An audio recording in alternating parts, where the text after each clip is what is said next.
Hello and welcome. We are welcome to week 3, lecture 1, motion in 3 dimensions. So this comes from chapter 4, 4-1, and 4-2. We're going to talk about motion in 3 dimensions with constant acceleration, Newton's laws in 3 dimensions, and sample problem 4-2. But first, a brief note. This is something that the textbook kind of skipped over, but I think it will be helpful, especially based on some of your discussion posts. So when you define a coordinate system, you are establishing which direction represents positive motion and which represents negative motion. So let's say we have horizontal motion or motion in the x direction. And we set up our coordinate system like you see. And this is set up so that motion to the right is positive and motion to the left is negative. And this applies to all vectors as well. So we have this vector here pointing to the right, and this vector here pointing to the left. This vector pointing to the right is positive, and it could be a velocity vector, acceleration, or force. And this one is pointing to the left, so it's negative, but again, it could be velocity, acceleration, or force. This is also true for vertical motion or vectors where vectors are pointing up are positive and vectors pointing down are negative. And the last thing is on this is between velocity and acceleration. So here we have an object that's moving down and slowing down. So we have its velocity vector pointed down, so negative, and its acceleration vector pointed up, so it's positive. And this is what it means for an object or like the motion to be slowing down is that the velocity and acceleration are in opposite directions. And this would be opposite if the motion was up. So if velocity was instead pointing up, acceleration would point down if it was also slowing down. And then there's also this case where it's moving down and speeding up, which means velocity points down still and acceleration also points down because speeding up means that velocity and acceleration are in the same direction. And in this case, they're both negative. And also remember that acceleration is in the same direction as the net force. So this is also true for the net force in these cases. Okay, so now 3D motion with constant acceleration. So this is just another way to represent a vector as coordinates. So acceleration, velocity, and position. Acceleration has the x, y, and z components. Velocity also does, and then position is given in x, y, and z. And remember, you still cannot mix coordinates. You can't use y acceleration to calculate x velocity. But we can also represent these equations with vectors. And so showing this equation here with the vector symbol on each of these variables is just saying like actually these 3 equations. It just saves you some time. Obviously, when you're actually calculating, you'll want to use the specific components, but this is also just another way that it might be represented. But again, you cannot mix your components. So here we have, I'll go back. We have velocity in the x direction, initial velocity in the y direction, and acceleration in the z direction. You cannot do this. Please don't do this. And here's just the other equations in this vector format. So the one we showed, and then the long kinematics equation where we have r in for position, and then the v squared equation. Also a note, Think of these equations as functions of time. So position as a function of time. So instead of this just representing final position, this represents the position at any time that you plug in for the value t. So just as a note, yeah. And then this also comes up in force equations too, and again, just indicated by a vector. This implies that we are looking at force in x, y, and z, and there's acceleration in x, y, and z. And remember that the force from action-reaction pairs, the force on A from B is negative of the force on B from A in vector format. The magnitudes are equal, but when you are paying attention to direction, that's where the negative sign comes in. Okay, now we're gonna work on this example.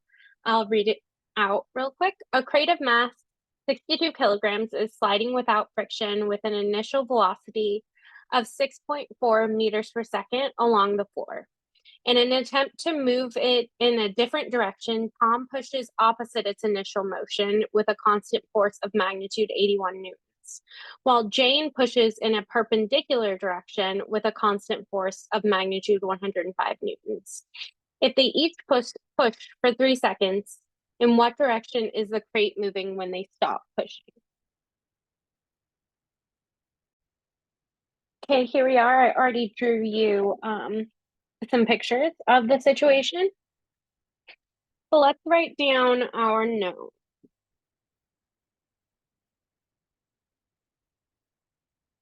So let's see, the mass of the crate is 62 kilograms. The initial velocity of the crate is 6.4 meters per second. To the right is what I decided. I don't think it actually says in the problem, but you have to pick a direction. Let's see. And then the force on the crate from Tom is 81 newtons. And the force on the crate from Jane is 105 newtons. Oh, and the force is applied for 3 seconds. Okay, unknowns. We don't know the acceleration and we don't know the final velocity. Okay, now we'll draw a free body diagram and set up our coordinate system. So this time we're drawing a few free body diagram with X and Y components. Our X and Y directions are going to be like if you imagine this being flat on the ground. So X will be to the right, positive X, and Y will be kind of forward, if you will. But again, remember, think of this not in vertical and horizontal. Think of it as like just a plane on the ground. So our vectors, let's see. We have Tom applying a force to the left. Force up to, okay. Force on crate from Tom. And then we have Jane applying a force in the positive Y direction. Force on the crate from Jane. And technically Jane's force vector should be bigger than Tom's, but just how I drew my coordinate axes didn't work that well, but just keep that in mind. Okay, we have our forces. Let's do our sum of force equations. So let's start in the X direction. And our net force in the X direction is to the left, which is negative. And that means that our acceleration is also going to be that direction. And this is our acceleration in X. So I will give it an X subscript. And this equals the force from Tom, which is also negative because it's in the negative X direction. Then in the y direction, mass, acceleration in y, and the force from Jane. And that one is positive because they both go in the positive y direction. So now we want to know what direction the crate is moving when they stop pushing. So that implies to me that we want to know the direction of the velocity at that point, which means we need to know the velocity at that point. So the first step would be to find the acceleration so that then we can find the velocity. So the acceleration in the x direction is just going to be the force over the mass, and the same in the y, it's just a different force. So we can solve for those, and then we can find our velocities. So x direction is 81 newtons divided by 62 kilograms, and that equals 1.31 meters per second in the negative x direction. Keep that in mind. And then y acceleration is 105 newtons divided by 62 kilograms, and that one is 1.69 meters per second squared. I bet that's also squared. And that's in the positive y direction. So now that we have that, we can use the accelerations to find the velocity after, well, yeah, let's write it like this. So I just said that velocity at time equals 3 seconds. And then we have our initial velocity, and notice the vector hats on these. That means I'm writing this to represent both directions that we're dealing with. Okay, cool. But then obviously I'm not gonna calculate it that way because again, we are dealing with vectors. So I'm gonna split it up into components. Velocity in the x direction at the time equals 3 seconds is equal to the initial velocity in the x direction plus the x acceleration times time.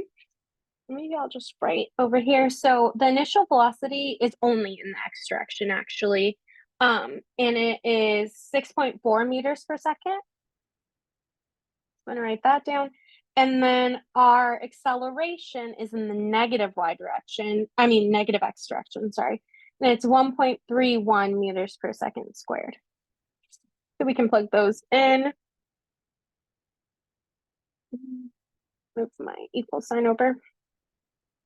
6.4 meters per second plus negative 1.31 meters per second squared times 3 seconds.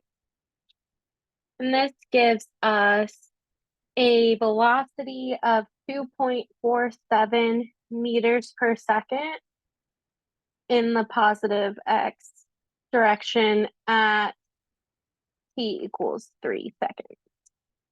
And let's do that same thing for y.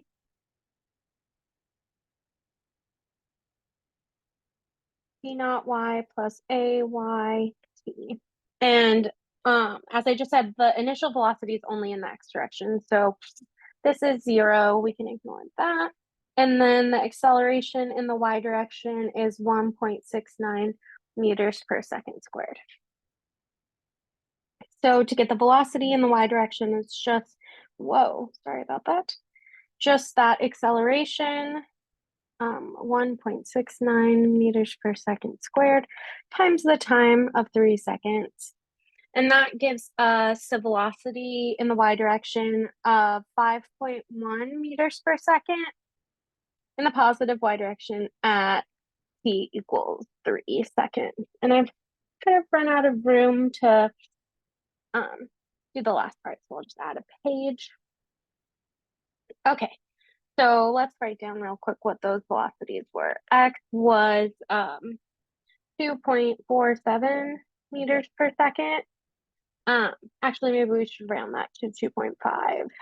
2.5 meters per second, positive x direction, and the y velocity was 5.1. 5.1 meters per second in positive y. You can also just like as a note, you can write this instead of positive x or y, you could write I hat and then negative I hat if it was negative, and then j hat for y. Just I didn't do that because I didn't want to confuse you, but you can. Okay, let's find the total velocity, which is just the square root of those velocities squared and added together. And we get 2.5 meters per second squared plus 5.1 meters per second squared. Okay, that equals 5.7 meters per second. So that is the magnitude of the final velocity. But we also, like what we were really asked for was the direction. So we need that angle. And remember, it's the inverse tangent, and then let's see, based on our situation, the velocity is in this quadrant, because it was in the positive x and positive y directions. And then so we're gonna find this angle here, and that means that the x component is the adjacent to the angle and the y is the opposite. Ooh. So now we can plug that here. By over bx, so tangent inverse of 5.1 meters per second over 2.5 meters per second. And this is 64 degrees. So let's see. The final velocity is 5.7 meters per second at 64 degrees counterclockwise from the positive x. And so something I want to note that I saw when looking at the homework, and I provided feedback on this, but I want you to be careful about what angle you are finding, or just be intentional and explain. So we could have found this angle from y instead, and we could have said clockwise from the y-axis, positive y-axis. So just be clear in your language. Okay, that is all for this lecture. I hope you have a great week.